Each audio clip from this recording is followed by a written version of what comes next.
You're listening to the Blood, Sweat, and Business podcast, featuring real business owners telling real stories about their real business experiences. Here are your hosts, John Chiappetta and Eric Jorn. All right. Good morning and welcome to the Blood, Sweat, and Business podcast. Today on the show, we have Kim Hickey from ATI. She is the Director of Client Fulfillment. How are you doing today? I'm doing fantastic. How are you?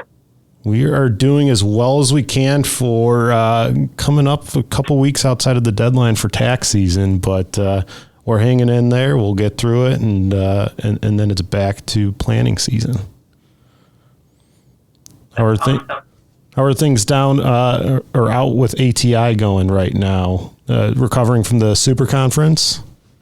Yeah, a lot of that. There's a lot of excitement about next year's SuperConference, and the members are biting at the bit to get signed up because it's in Texas this year or for 2024. So they're pretty excited, and there were a lot of great speakers and partners such as yourself that were there that gave some really terrific information to our members. So they had a lot of takeaways this year, and we always look to have things that somebody can go back and implement and have a starting point, and we really did a good job with that, I think. And so people's notebooks and electronic notepads and all were filled not only with notes, but here's how I'm going to go and take the first step. Here's going to be the second step. So they really went back with actionable plans, which, as we all know, is very important. You can listen to 1 million speakers, read 1,000 books, and take lots of notes, but if you don't put it in play, it doesn't do anything.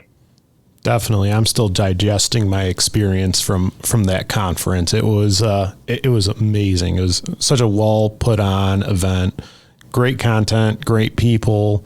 I couldn't ask for more from an event. So somebody who didn't go to the event, like myself. So why don't we describe a little bit about this event? How many people went there, and maybe some of the things that you guys think are the takeaways from that conference? I think there was a little over 900 people there.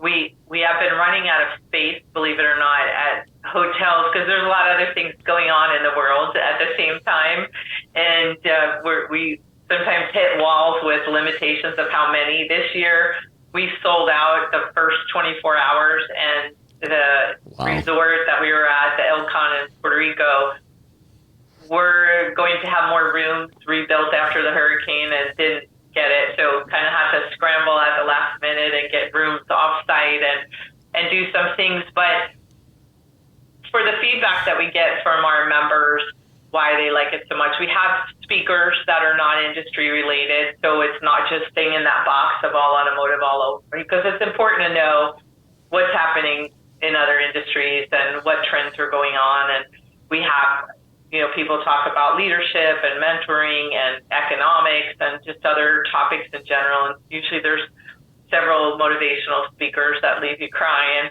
Before we all sit in the back, we're like, we're not crying this year. We don't care what they bring out. And then we're like, all crying 5 minutes later. But we also do round tables. And so we have a mixture of our coaches as well as some of our members that are successful shop owners and really excel in different areas that do presentations. So they rotate throughout the day, and our members get to pick which ones they want to attend.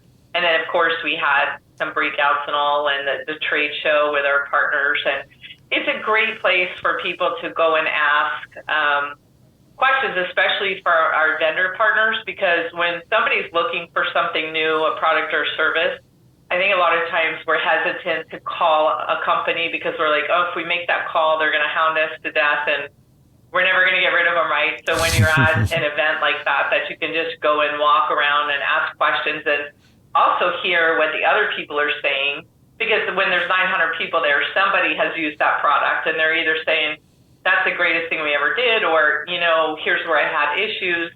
And so you're getting real information, like peer-to-peer. So I think people trust that more sometimes than somebody speaking from a stage. So what do you think, Eric? Yeah, no doubt. I mean, the motivational speakers were excellent. It was a good, diverse mix of speakers, whether it was social media, pursuing your goals, or even, becoming a champion. There's just all these different great topics that were not business related. And I think I think part of that is ATI's mission is, all these guys know how to wrench and run businesses. But a lot of them don't, or I guess they know how to wrench, but they might not know how to be a business owner before they start working with a company like ATI. And I think that's where you do a really good job, is you say, okay, we're going to turn your shop into a business, not just be a repair shop. And that was kind of one of my big takeaways, is that everything was more reinforcing that let's run a business mentality and not, let's just wrench cars. Well, that's the whole, like the E-Myth book, right? The E-Myth Revisited is when whatever field you're in or service you provide or whatever you build, when you start a business, you're still in that mentality of this is sort of like a side thing, or, and our mission really is to help people understand that this is a business now, and you are the CEO of your business. You have to have strategies, not just for business growth, but for tax, for employee building a bench, a budget. You need to look and see what are you going to need 5 years out, because are we going to have to buy a bigger building? Are we going to have to, when does our lease expire? And I think the automotive industry in general is built on like the week to week, right? The paychecks are week to week. Snap-on, you pay week to week. Matco, you pay week to week. Mm-hmm. The parts house, when you buy equipment from them. And so we've gotten in a habit over the years. The industry dictated that you look at the week, and then if the week's bad or good, whatever, you get over it and you look at the next week. And so we have to focus on, okay, we had a bad week, and yes, that's gone, but now we have to do this much extra per week to make up for that week, because if we want to hit our budget. And so I'm sorry, I'm sounding all geeking out right now. It excites me, because to see somebody that's an entrepreneur that's great with woodworking or, repairing vehicles or whatever it is, get that realization and understand, when they understand, like, this is a business. I am a CEO, and, I need to act like that. We see the same thing with kind of mentoring and training new technicians. For an example, oftentimes we take our best tech and we say, okay, you work with Eric and teach them what you know. Eric might be a jerk, or Eric might not understand about leadership, or does not know how to speak to people. It doesn't take anything away from the amazing technician Eric is, but is his role really best served to be a trainer or a mentor, right? So we help everybody try to figure that out too. How do we do that? And sometimes it's the owner that's not, because let's face it, when you go to high school, what class is about mentoring, 5-year budgets, being a true leader, active listening, those are not the things that are taught. So many entrepreneurs, they're just figuring it out how they go, right? And you don't know what you don't know. Totally. One thing that I really like to hear was you brought up the E-Myth, and we actually send that book out to all of our new clients. We send a little welcome kit, and within that kit is a copy of the E-Myth. Because it's a must read for any. It's a must read for sure. Yeah, and it's so true. It's a different mindset. And you see, too, with friends, like I'm sure with all of your clients as well, when somebody starts a hair salon or automotive shop, their friends are like, oh, hey, can you do this for me? And they expect it to be cheap, and you want to give them deals, and just so many of those things that you just have to put things in perspective. It's about that time of the year when we get our phone calls from our friends and family. Hey, can you help me with my taxes? Oh, yeah. And I'm sure as a shop owner, has to be just overwhelming of, hey, can you fix my car? I got this I took it to the dealer. They want this, and you cut me a deal. And that's got to be extraordinarily painful for a shop owner to deal with, because those are very emotional situations you have to deal with, but they're very bad for business. They are. And I think the flip side of that as well is most entrepreneurs are starting their business because they want to make the world better. They want to help people. They've seen people spend, not treated well in whatever industry they're in. And so they start out with saying, hey, I can make this better. I can provide better service. I can help people. So many times entrepreneurs come into the business with, I want to be cheaper than everybody else. I want to not charge them for these things. I want to, because they want to help people. But helping people doesn't mean that you can't pay your bills and have, the income that you need. And that's where it's hard for, I think, most business owners to find that balance of, yes, I can still help people. And, we kind of laugh sometimes our members are like, no, I have enough money. Oh, great. So you don't need another, no, we're set. All right. Can all of your internal customers say that? Do they all feel the same way? Well, no. So maybe we can charge what we're supposed to, and then we can pass it along to them, because if you don't want any money, how about a nonprofit? How much money do you donate a year? And a lot of them do a lot. So why don't we continue to charge what we're supposed to and then set up a nonprofit and then, you know what I mean? Do scholarships or do something. But it's just, I think most people are raised to be humble and to be grateful for what you have and not be greedy. And that's hard when you're starting a business, because you have all of that in your head. And, it's like, oh my gosh. And sometimes some of our shop owners need to be charging in excess of $200 an hour because of their market and what they're paying their internal customers and those things. And they're like, I can't charge that, because they don't believe in their self or their value, and so you have to understand your value proposition, right? Nobody should be gouging anybody for any reason, but you certainly have a right as an entrepreneur to, have an income that you desire. And if you're treating everybody well and you're providing the best possible service, it's a win-win for everybody. 100%. So, Kim, how did you get started with ATI? Maybe talk about your journey. Oh, okay. So It's a big question. Yeah. So my story is a little bit different because the automotive industry wasn't anything I dreamed about growing up.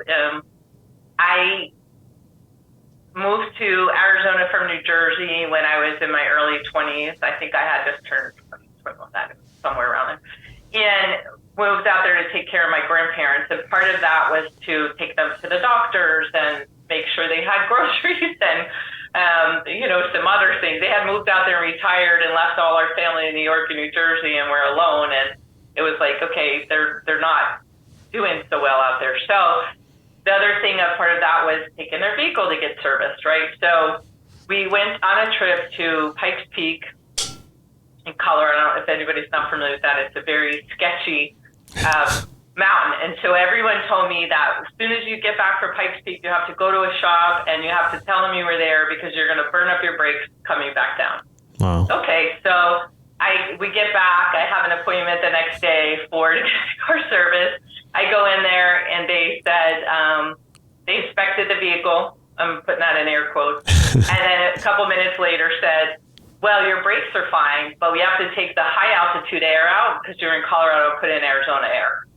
So I am not a technician, but a lot of my friends built race cars, and I was at Englishtown a lot, and I have a very good reaction time, or used to, so they actually would have me kind of be like, how quick can it take off? But I had never heard that from everybody that I was around with cars. So I was like, no, and your gut tells you, right? You know, and I knew that wasn't right. But then I said, no, thank you, let's leave it. And they said, well, if you don't care about your grandparents' safety or whatever, then. So I'm like, I'm going to kill Nana and Papa for $20 a tire. I don't want to kill Nana. Okay, so I was like, go ahead and do it. And then it just really bugged me. And I got home and it just wasn't.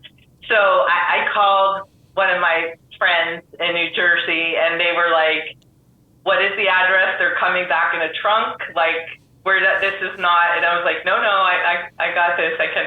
And I started speaking to people in the town, and all these people were getting ripped off. And it was a retirement community. So a lot of the people, the women would say, oh, I'm Mrs. Eric Smith. They wouldn't even use their first, and they'd say, oh, Mr. Smith took care of the car for 50 years, and he's passed now. So here's a blank check. Do whatever you need.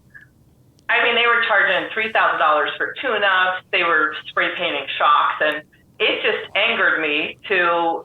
And I was early 20s. I could take on the world because, you have a lot more energy, right, when you're 20.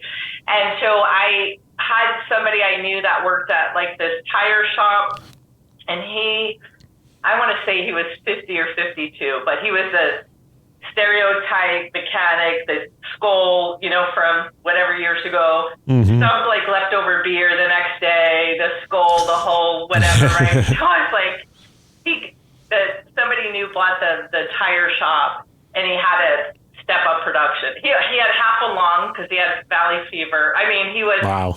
I was 20. I thought, well, this guy's going to be dead in a few weeks, but maybe we could work something out until, right? Because he's 50. Like, that's in my head was really old and with a half a lung, and like, okay. So I was like, can you fix my grandparents' car? And he lived in a mobile home park. And he said, I can't, there's not anywhere to put it with dirt. So I said, come and do it in my carport. So he did, and he fixed it. And then my grandparents' friends were like, well, can you get him to fix our car? So it started doing that. And so my carport turned into like this automotive business, right? And then my neighbors, I think there was like 14 cars in my driveway one day, and my neighbors were like, we're not, this is not, a commercial. So then I had to find a shop, and I didn't have any money. I mean, I was working, and I think I made $6 an hour at the time at my job. And so I'm like, where? And I found this little metal corrugated building in the middle of nowhere. It was 5 miles from anywhere in dirt, and it was a broken down gas station that they used to sell chicken out of. So I rented that for $500 a month, right? And me and all my brilliance and business experience, at early 20s, said, oh, well, $500 a month. If I do one oil change a day, I got this licked. And then I got the keys and opened the doors. And then, oh my gosh, I had to buy Mitchell manuals and uniforms and, personal property tax, invoices and all of these things. And it was not quite what was in my driveway, right? So long story short, the reputation, I was going back and forth between my day job and the shop. And so the reputation just like grew. And I think by the end of it, it was one lift and another flat stall. I want to say I was doing almost $500,000 a year out of that little thing. So maybe 400. I have to think about that. But anyway, I way outgrew it, and I had quit my day job and, did that. And then an opportunity came up to buy a bigger building, like 5,500 square feet in actual town.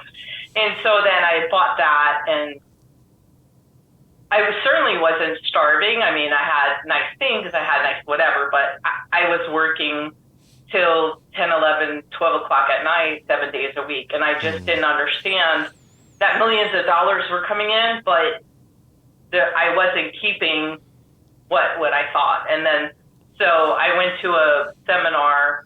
My parts guy actually recommended that I go to a seminar. ATI was going to be in town. And I was like, I don't need coaching. Look at what I'm doing. I grew this out of my carport. I don't need you to tell me, look, I'm amazing. And then he was like, just go. And it's, it's a half hour of your day. And I was like, all right, I went. And then I found out like there's a real way to figure out what to charge and not just call everybody else and go, hey, how much are you going to be for your labor this year? And are you going to raise your rate, or are you whatever? And so it was a game changer for me. It like completely transformed my life, and I got my life back. So I didn't have to work all those hours. And the same thing with leadership and mentorship. I didn't know what you're supposed to do. When the employees weren't listening to me, I'd walk them outside, point to my name on the building, and I would say, whose name is that on the building? And they'd say it was mine, and I'd say, so when your name is on the building, you can say what you want to do. So that I even had a business is pretty remarkable when you so, but you don't know what you don't know, right? And other places I worked before, that's kind of how it went. I learned that from the boss I had before, and that's not the way we always used to do things is not always the best way. Wow. That's an evolution story. Yeah, that's for sure. Where in Arizona was this? Pardon? Where in Arizona was this? Green Valley. I'm not even sure I know what that is. So it's between like Tucson and Nogales, the border. Okay. Yeah. So that was transaction privilege tax, I think, is their word for sales tax out in Arizona. Yes, Arizona has that. And that was a shocker too. I mean, something as simple as the personal property tax when you have the business. It's like I remember standing there saying to the person, because he's like, well, how much was this calculator and how much was this countertop and how much was this whatever? And he's like, you have to pay taxes. I'm like, I paid taxes when I bought it. He's like, no, this is a different kind of tax. And my head was like, I don't understand, but I paid tax when I bought it. What do you mean I got to pay tax now that I own it? And some of this stuff I owned for years and brought it to the business from home, and I still had to pay tax on it. So without help and somebody really being in your corner, it's a lot. It's a lot to navigate. You know, I find that with so many young shop owners, you know, I'm working with somebody that just started, you know, he pretty much started right out of high school. He had zero business experience, and, you know, it's just such a steep learning curve of running a business, going from just, you know, hey, I'm really good at fixing stuff, to, you know, sales tax, payroll benefits. Oh my gosh, workers' comp and calculate and yeah. That's a big learning curve. The thing also, even if you have experience working in the business world, that doesn't mean that the person that you were learning from was doing it properly, right? Because my example of whose name's on the building, right? Mm-hmm. That's not any way to talk to people, but that's how I was talked to at work, and I didn't know any better. Yeah. The we call that the Sally method, the same as last year. Yeah, I think that. Oh, I love that feeling. That. Yeah. I'm writing it down right now so I don't forget. Perfect. Yeah, I think, you know, having somebody in your corner, I think that's actually, you know, a very key thing. I think, you know, if you're somebody in business and you're listening today, you got the opportunity, you could talk to somebody, you know, reach out. I mean, you got other people that are available to you, accountants and people in the industry such as yourselves. You know, I think that, you know, 50 years ago, the ability to grab somebody for help wasn't as prevalent as it is today. And there's no reason not to reach out and get some help.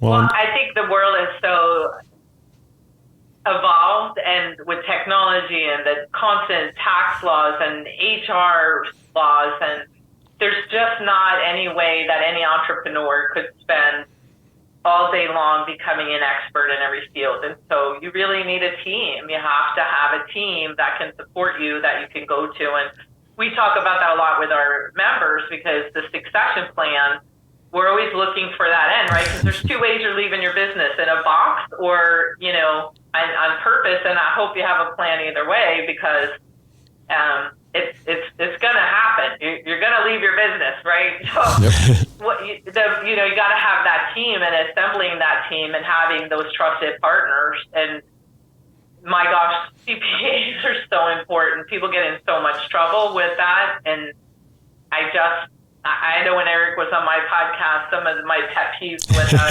stuff that they do just makes me crazy. And you truly have to have somebody that partners with you and not just, you know, give you just crazy advice once a year on December 31st. And so it's important, right?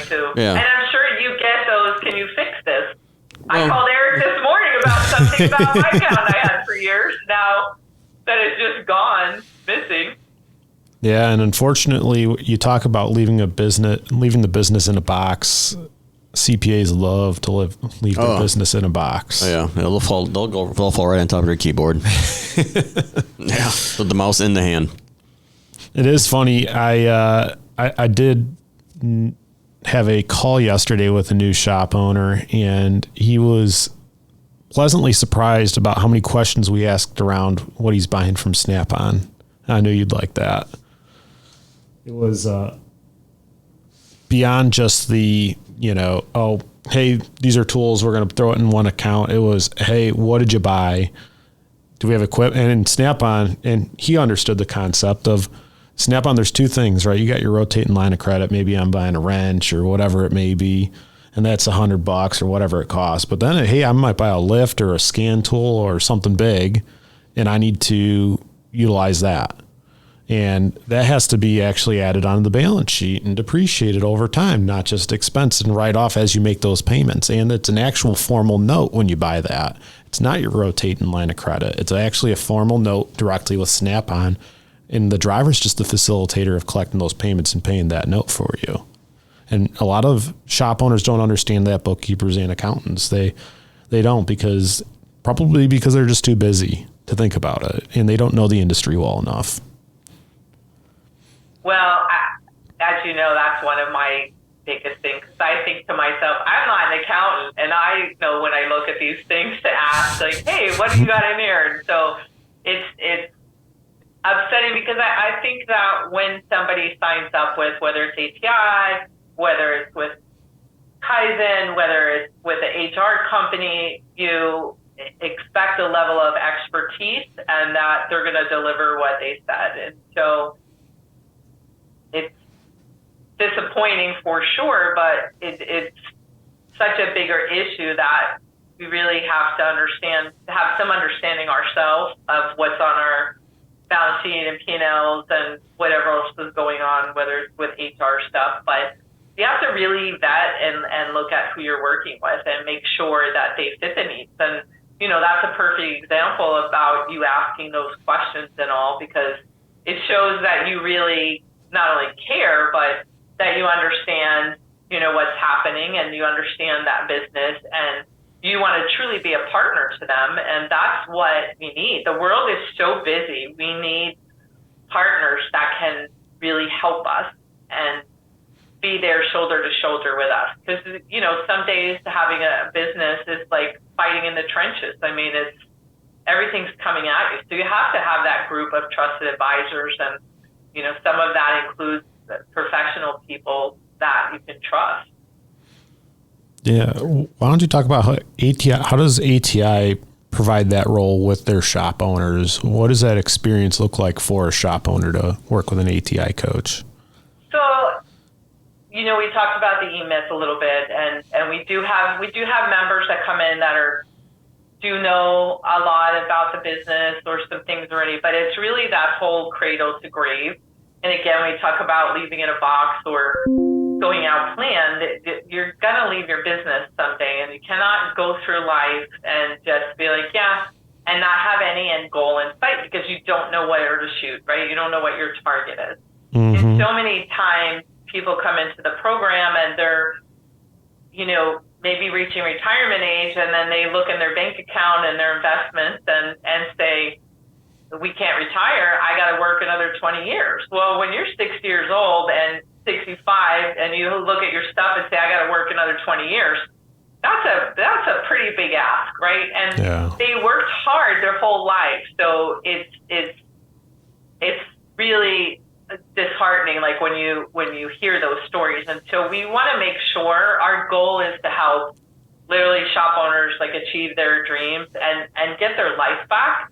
And not be, you know, having to look and go at 65, I got to put in another 20 years. And somewhere along the line, somebody had told a lot of the business owners that, oh, in 20 years when you sell this, or 10 years or whatever, you know, you take your sales and multiply it by 5, and that's the asking price. And, you know, your dirt, you know, that'll be worth a ton. And when it comes down to retirement, the business is not worth anything that they thought, and their dirt is not worth anything that they thought. And a lot of people still rent their shop, so you don't have the real estate. So what we do is it's a 4-year program, and it's an entire cradle to grave of, okay, first you come in our first section we call aligning for profit, because we have to make sure you're charging properly, and it's not to price gouge and it's not whatever, but math is not everybody's strongest suit. And so they come in, they're like, I pay my tech $50 an hour, I charge $100 an hour, so I have a 50% gross profit, and it doesn't work like that. And then when you put in all the benefits and the loaded costs, it's very different. And so we comb through their financials and, usually they have to ask a lot of questions of their accountant because they don't know what's in it. They're like, I don't know, my accountant or my bookkeeper puts it. Well, you need to know because we need to know. And so once we can establish all that, and if they're charging properly and they're providing the level of service they need to be, because it has to be a win-win, right? They have to provide exceptional service to the community and to both their internal and external customers. And so once we do that and kind of get that out of the way, then we can start digging into other things. But I can't even tell you over my career how many times when I started asking questions on P&Ls, I had daughter-in-laws, bookkeepers, a lead tech, or whoever that was embezzling money, taking money, geez. Right? I know you're laughing because you're like, yeah, we see that every day. Welcome to our world. But it doesn't have to be, you don't have to be making millions for people to embezzle from you. So I think that, I know I'm getting off track, but people can steal from you, even if you're only making $100, right? So you have to be, but so then from there, after we kind of get the money thing, because most people come in with, they are not making the money they wanted. And then we figure out, what do you really want? Like, what do you need? Let's look at what we need to run the business. And this is the sales we need for that. But what do you want? You want a log cabin, you want a boat, you want to retire in 10 years, whatever it is. And then we generate their benchmarks from there. And from there, then we work with like leadership and productivity and, really growing them as a CEO and getting them to understand that path and having their succession plan and org charts. Hardly anybody in the automotive industry has an org chart. You need an org chart. You got to be able to build a bench. You have to, and that's the other thing too. We help them with hiring and screening the, candidates. And we have a company called Sesco that we retain, that our members can call and ask HR questions and review the ads. Because so many of the ads they put out, the way they pay people is illegal because they don't know. So we take you from a person that bought a job to being a true CEO.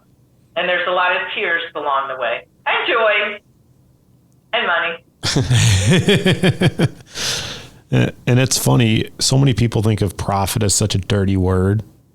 And the reality is profit makes not just the owner's life better, but everybody, down to the customer, down to the employee, down to the community, because it allows you to do things. And when you run a business that's not profitable, it's really hard to make it good for anybody else, because you have to make bad decisions oftentimes to survive day to day when you don't have any profit. So I feel like I'm always fighting for people to have profit, and it's always having to fight against that perception that profit is evil, and it's not. It's so important for a business. It is, and that's why we work on our first modules on aligning for profit, because we know that if you're worried about how you're going to make payroll tomorrow, it doesn't matter what your coach says about leadership or let's look at 20 years out. They don't care. They want to know. I know when I joined the program, there were some times if I had a big job and somebody didn't pick it up before I joined ATI, I would be sweating like on Thursday night. And it's like, dear God, please let Jones pick up that truck tomorrow, or I don't know how I'm going to do payroll. And you know what? After I joined ATI and started understanding about business, I cannot tell you what it was like the first night that on a Thursday night I wasn't up half the night going, what if they don't pick up that car tomorrow? What am I going to sell? What can I do? Can I send parts back to the parts house for inventory? It's a struggle, and it's hard, and especially when you're doing it alone, that, it's a lot. It's a lot to be a business owner today. The funny thing with shops and around what they charge, I think the problem is oftentimes they start as mechanics as a shop owner. Almost all of them do. And they know how cheaply they can fix a car themselves when they don't value how much their labor costs and how much, all the work that goes into sourcing a part, having it there, ready to work on and fixed right away. I mean, honestly, they probably treat themselves the worst as their own customer. They fix their car at the last minute. They probably don't do a Class A job. I'm just having a flash right now that sometimes when I go and do a shop visit or I'm somewhere out of town and I get in their shuttle car and the check engine light's on, some of them even put a nice little piece of black tape over it or it has ball tires, and I'm like, hold on a minute. Like, you do understand this is a rolling advertisement for you. So when I get in your shuttle van and there's lights blinking and tape over the dashboard, tell me that's the way I want to bring my vehicle. But they do. They wait on their stuff the worst, their equipment, their vehicles, a lot of them. And I think that influences their pricing decisions. And you brought up earlier, right? Oftentimes you hang a shingle and all your friends and family come to you and they all want deals, right? Because, hey, my friend just started a business. He'll cut me a deal. So now probably some of their first customers in their head is, I'm gonna help out my friends and family and cut them a deal, and I just need to put food on my table, and that's it. And that's all I need to worry about. I got low overhead, and now in their head, that's what I need to charge. And then they want to grow their business, and they're going to grow their business by probably being the lowest price in town, right? So now it's in their head that they got to be the lowest price in town. And all of a sudden the business grows, and they need to start looking at it like a business. They got employees, they had to move to a bigger space, they got overhead, and they don't know where to take the next step. They can't get out of that old mindset. It's hard. And when you think about being the cheapest in town, if you could really be the cheapest in town, you could build a model on pure volume. But you can never be the cheapest in town because there's always going to be a Walmart or some kind of quick lube place, right? So you cannot be the cheapest in town if anything else is going on like that. So you might as well charge properly, right, of it. And I think if, everybody could just take a minute to write down their value proposition and what do they have to offer, they can see that, we should charge with this. I mean, when you look at plumbers, electricians, a lot of people use doctors, any of that, you pay, and there's a minimum when you walk in the door or they walk in your house if it's a service call, and there isn't any negotiating, and everybody accepts that. But then in our industry, they don't. And why? It's like the exit appointment.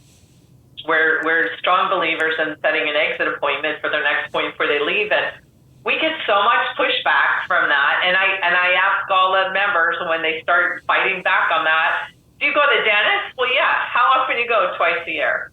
So when do you call to get an appointment? Well, they make it before I leave. So why can't you do that? But in their head, the dental office can do it, but their service advisors can't. And it's just a limiting belief, right? And that's probably the biggest part of coaching is overcoming those limited beliefs. Like you said, I can't charge that, or it's not good to make a profit. Those are just limiting beliefs that we have to overcome.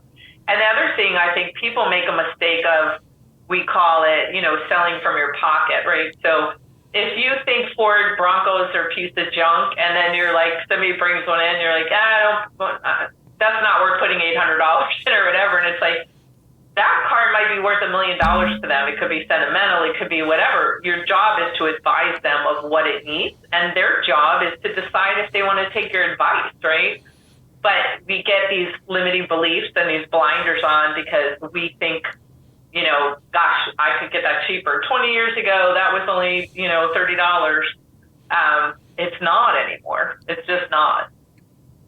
Totally. What's funny is over 10 years ago when I was writing service at the dealer level, I used to preset their next appointment, and I'd take one of my business cards, I'd write the date of their appointment and the time, and I'd staple it right on their RO. So when they picked it up, they had that next appointment set. We did that. Well, if you could come and talk to all of our members and your service advisors that fight me every day, and they're like, I tried, and they said they don't know what they're doing then. And I've made shop owners and their service advisors go sit in a dental office for an hour or two, and I would tell them, you come back and tell me how many people they didn't set an exit appointment for, and they come back and they're like, every single one. Yeah. I'm like, I know I've tried because I have a sales background to mess with that, and I come up with every excuse at the dentist, even though I want to have it.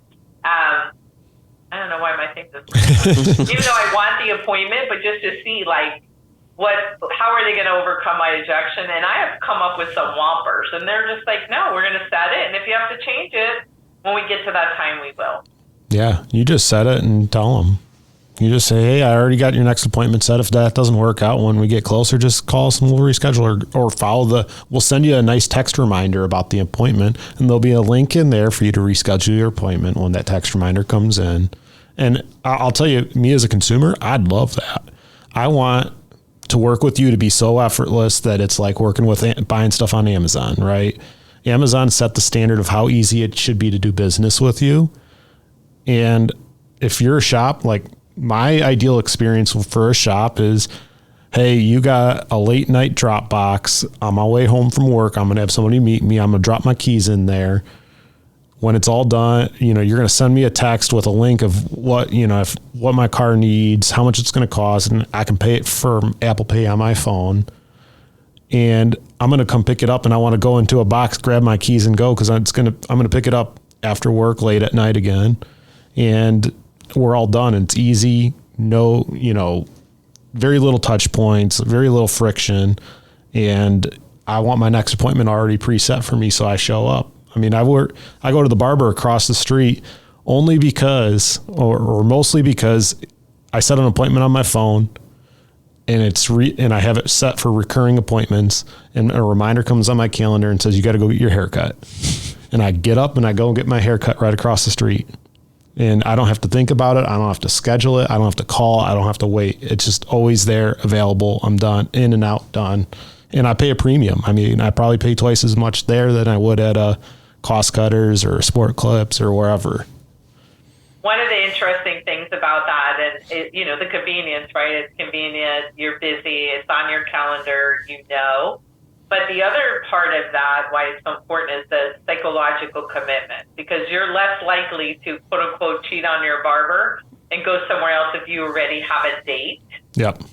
Done. So there's so many benefits to that. Plus, it reduces the incoming calls, because when you can have those appointments set up and you're not answering calls all day to make an appointment, and we all know what happens. You answer the phone and, how can I help you? And they say, oh, I need to make an appointment to get my car serviced. And you say, well, what day is best for you? Any day, I'm flexible. Okay, how about Tuesday at 10? Oh, you know what? This Tuesday at 10, I have to take my dog to the vet. Sorry. Okay, well, what other day would be convenient? Any other day besides Tuesday at 10. And then you say, okay, how about Wednesday at 1 o'clock?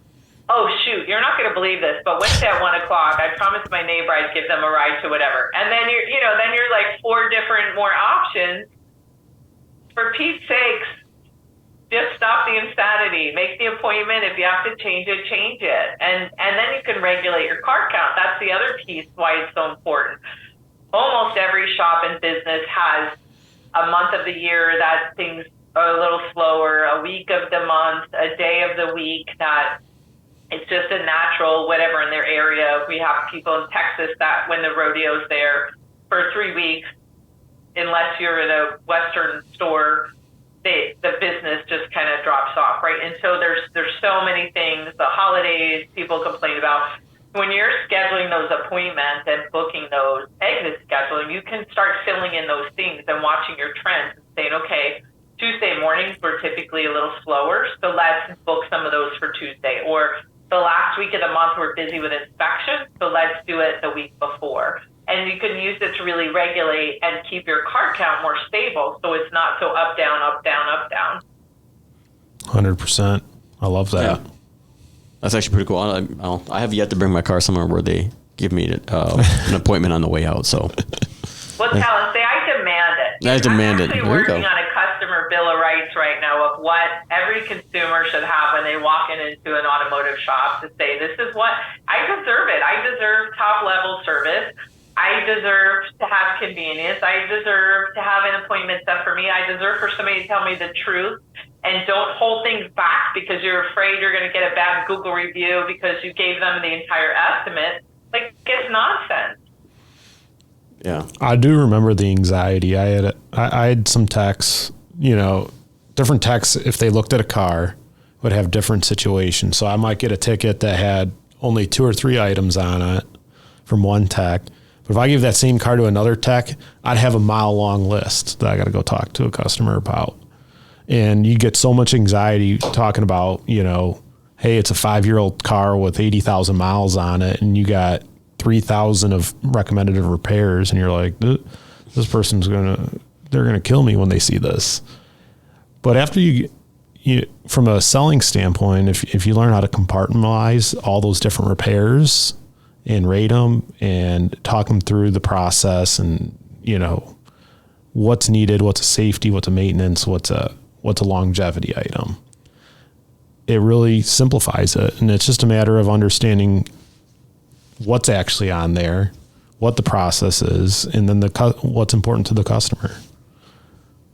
Absolutely. And that all goes back to training, because you shouldn't have one tech that'll recommend 800 things and another one should do. And that's really an important process, right? But I mean, that happens a lot. Mm-hmm. Regardless of what industry or what store facility you walk in, there's always somebody that's all bubbly and then another one that's like, what do you want? And it's like, it shouldn't be a crapshoot like who I get today. And sometimes with our members, when they don't want to like practice their DVI and they don't want to have the meetings comparing, here's what we recommend at this, and even the verbiage of, this size is a drip, this is a leak, this is seepage, those things, you're playing Russian roulette basically with your customers. And what I tell them and anybody in business, if you have the nerve to tell your customer, listen, it's a crapshoot what kind of service you're going to get today. We're going to do our best, but Joey, he had a fight with his girlfriend last night. He's a little cranky today. Bob's baby got a newborn. He was up all night. And Mary, I don't know, is looking at log cabins and her head's in the clouds, right? Unless you're going to have the nerve to tell your customers, listen, it is a crapshoot today. I'm not sure who you're going to get or the level of service, then you better fix it. Mm-hmm. You owe your customers that. And if you want to stand up there and having all your things, honesty and integrity and all of that other nonsense everybody puts in their thing, you better back it up. And if not, and if you're willing to let one tech do this, one do that, one service advisor make exit appointments, this one doesn't, at least be honest with your customers and say, I don't know what you're getting today, but you know what? We're still going to charge you the same. I love that. I feel like we went from a live coaching call to how to run your business by your values. Yeah, for sure. Probably just to switch it up a little bit, you talk about you have a morning show and a podcast. Why don't you talk about that a little bit? The podcast, it was probably just me venting about all the things that I hate about CPAs, to be honest with you. Eric was amazing and gave some great tips and talked about things, but there's just so many things, and I'm like, why? So it's still important for them to find people to work with, such as your firm, because they have to know, what you're doing, and they have to understand. And I love the questions. I think, Eric, you shared some of the questions that a consumer should ask, right, when they are seeking out someone to help them with that. And that was super helpful. Want to share some of those things? Look at me, I'm taking over. I can only be like in the backseat so long. Well, this is also somebody that runs a podcast, so you know how to ask good questions and take over a podcast. I mean, when you're looking to work with if I'm a business owner, I'm looking to work with an accountant, right? Alignment is so important in what I'm trying to achieve with my business and what that accountant can do for me, right? Because oftentimes where we see the biggest issues happen is there's not alignment in what each one want, right? And oftentimes a business is like, hey, I just need my taxes done. And that accountant says, okay, I'll do your taxes. And that's it, right? There's no communication. It's not like a comprehensive evaluation of what all their needs are. Are they getting that monthly financial? Are they getting their sales tax filed? Are they handling their payroll correctly?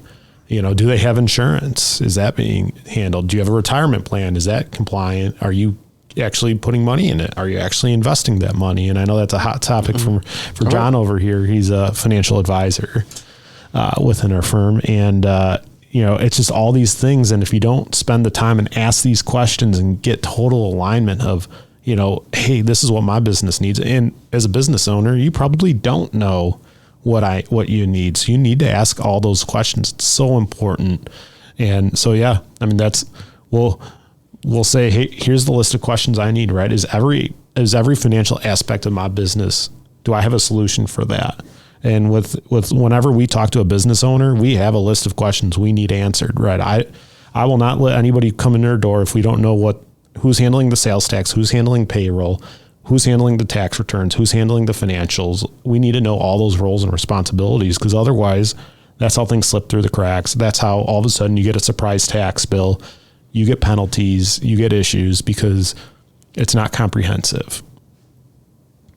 I think there's so many fingers in the pie too, because they're not with a full service firm. And so it's all over the place. And I've seen even members they didn't know their workers' comp wasn't being paid because they assumed the person doing their payroll paying the workers' comp. Just so many things. And so you have to really understand that. And I love one of the things that we talked about on the podcast was your approach with having the teams and who looks after, because that's something we see a lot on our end is somebody will sign up one of our shops with a firm or an individual person, and they say, oh yeah, I'm going to do your stuff. And then they never talk to them again or never meet them again.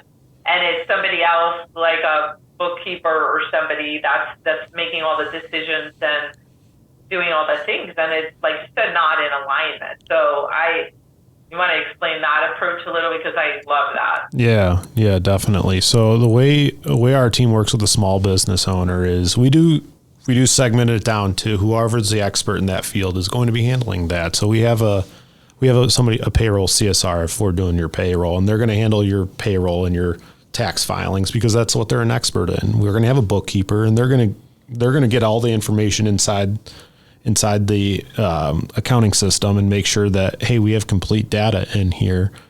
And then we're going to have somebody that's going to review that financial statement. One, generally from a correction, like, hey, is this information correct? And then B, are there things that stand out that we need to talk about? And then we're going to have that manager who's going to be that key person of contact. So that all that information is going to feed through them, and they can truly be that advisor because they're not going back and, keying the data into the system and running your payroll and making payroll tax deposits and sending out W-2s and issuing 1099s. And unfortunately, a lot of small firms end up in that world where that one accountant is doing everything. Maybe they got an admin that's helping them, or maybe they ship it off to a third-party bookkeeper, right? And that we see that oftentimes is where, you have this huge disconnect where you got a third-party bookkeeping firm that they're using because I'm a tax guy. I'm only going to do the tax work. And I work with this third-party bookkeeping firm, and they're doing the bookkeeping. And now all of a sudden you got this thick line between those two people. And this is supposed to be your trusted advisor over here, but he has no idea what's happening over here until tax time.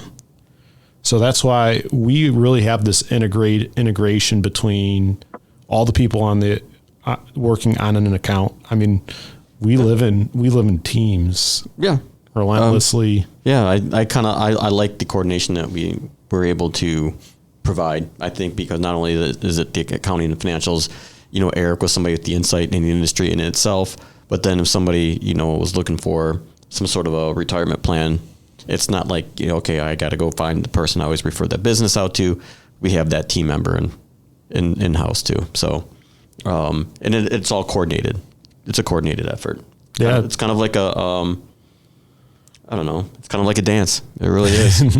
It's a win-win when I can look at a financial statement and we're nearing the end of the year, and then my payroll company sends me a report of all the business owners that we have. Hey, what have they contributed to their retirement plan?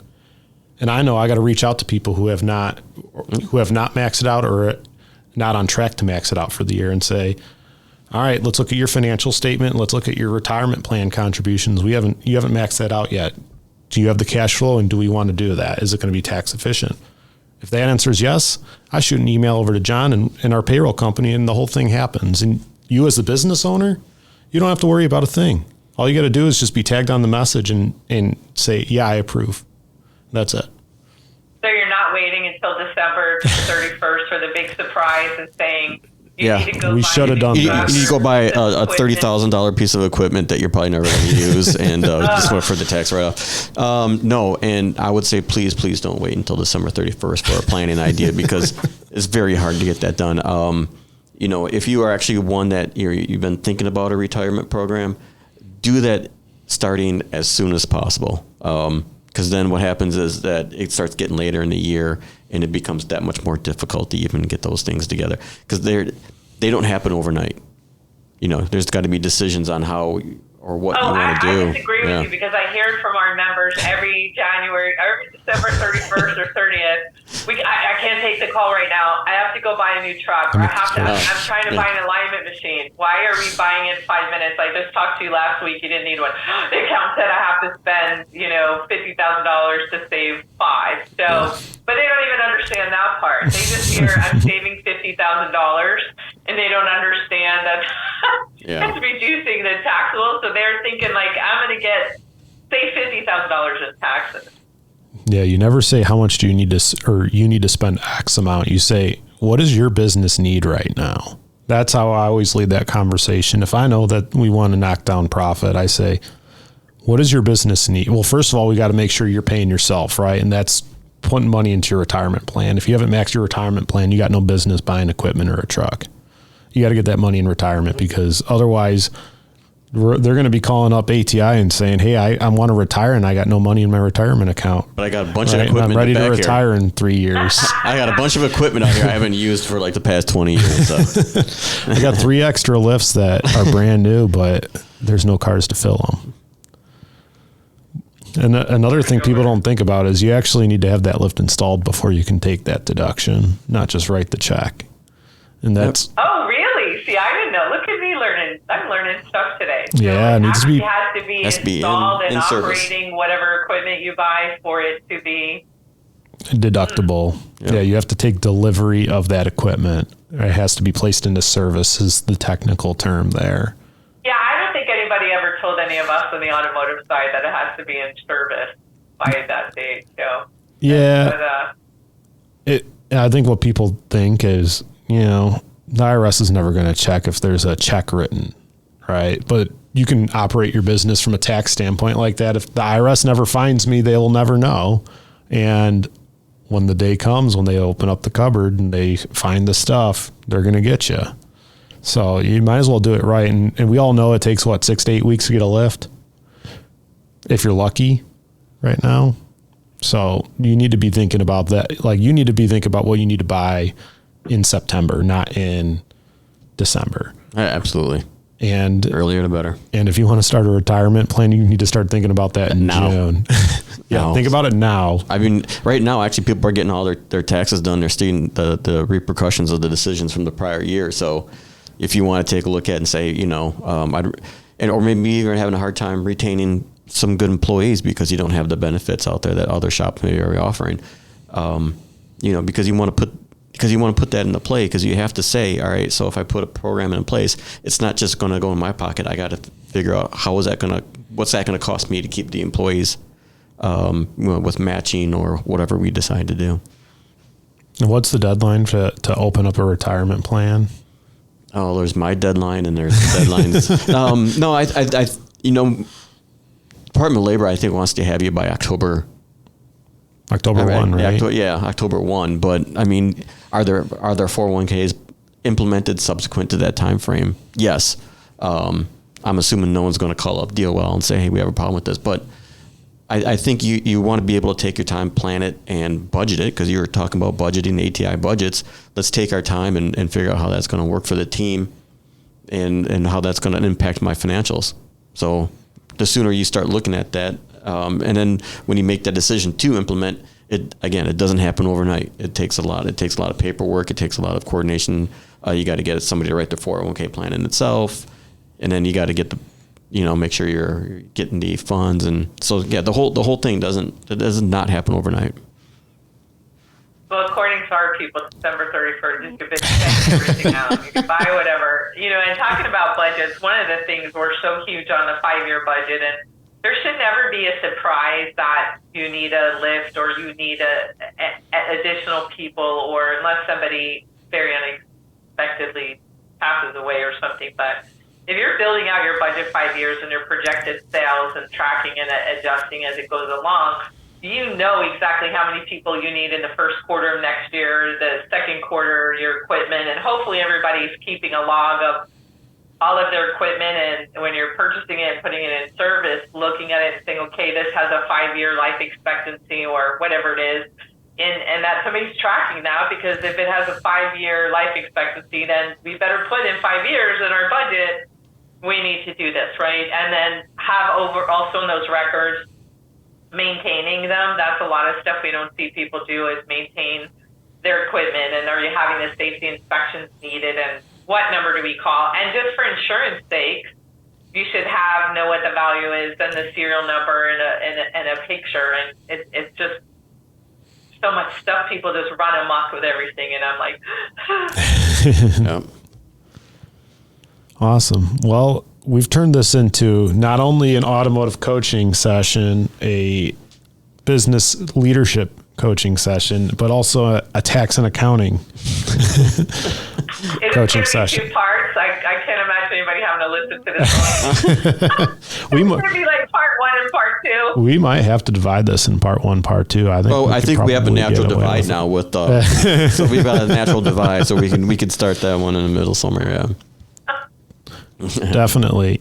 So you've done a lot. You've helped us do a little bit of promotion on our end. Let's promote the Maximum Octane podcast. Can you? Maximum Octane, yes, it's on all of the normal stuff, Spotify and Apple and everywhere, and it's also now on YouTube. They're loading the back issues in, and for Maximum Octane, I kind of it's me, a little unfiltered.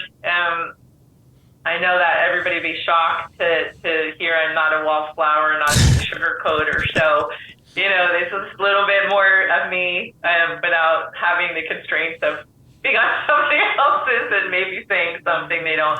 And I have all different kind of guests. I'm in the automotive space, but every podcast almost can apply to any industry. And so I have guests from other industries because we have to learn. One of the problems I think with automotive is we're in this silo, and when you look at the advances in leadership and engagement and tax strategies and all of those things in other industries, the automotive industry is very far behind. Like, we still people want to pay a technician, 10 or $12 an hour. Like, there isn't any other industry that's doing that, right? So we got to get out of those silos. And I feel like I do a lot of talking at people all day because I teach, I do webinars, whatever.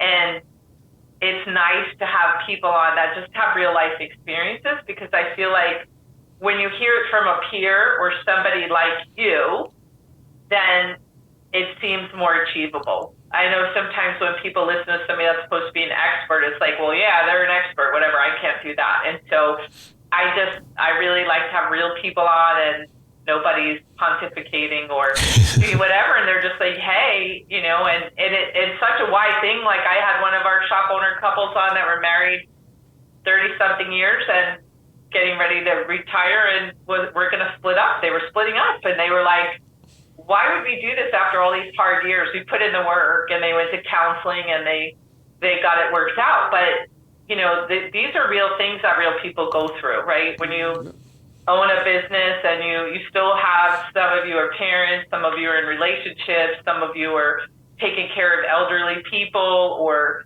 whatever, just life. So it's a pretty big mix of different topics, but it's all stuff that people, it's about people. So I love it.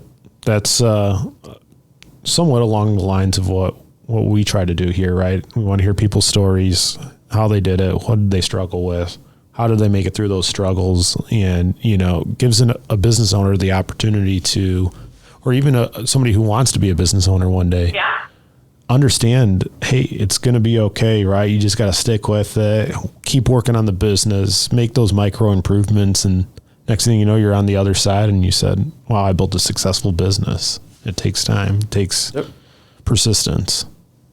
Takes time, takes a team, takes support, Definitely. Well, thanks, Kim. We really appreciated you coming on the podcast today. Well, I appreciate you having me. Part 1, and we got probably part 1 and part 2. We'll talk with the team and see what makes sense here on this. Or you can just cut out a lot of my rambling. That works. No, that's where I think the value was really on, we'll call it the rambling. All those nuggets that you need to know. I'll call it coaching. You can call it rambling. I get excited. Sorry. Passion. All right. Yes. Any last takeaways you'd want listeners to walk away with today? A million, but just really, you need a team.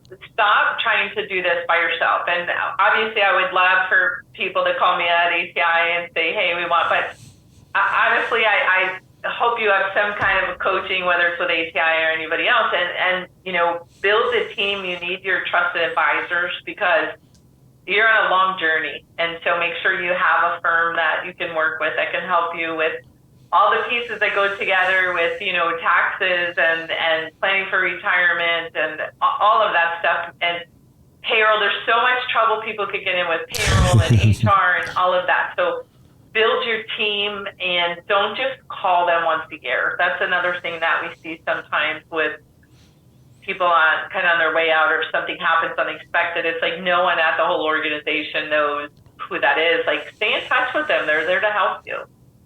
So build a team, build some trusted advisors, and make sure that whoever's in that group is truly a partner with you and shoulder to shoulder and cares as much as you do, and you're not just a transaction. Love it. All right. Thank you so much. That was awesome. Yeah, thank you, and thanks for tuning in today, and we'll catch you next time. You have been listening to the Blood, Sweat, and Business podcast. You can hear more real stories from real business owners about what it takes to make it in business by subscribing to the podcast on Apple Podcasts or Spotify. If you like what you hear, leave a review and a 5-star rating. This podcast has been brought to you by Kaizen CPAs and Advisors, providing advisory and accounting services to help you grow your business. Learn more at kaizencpas.com.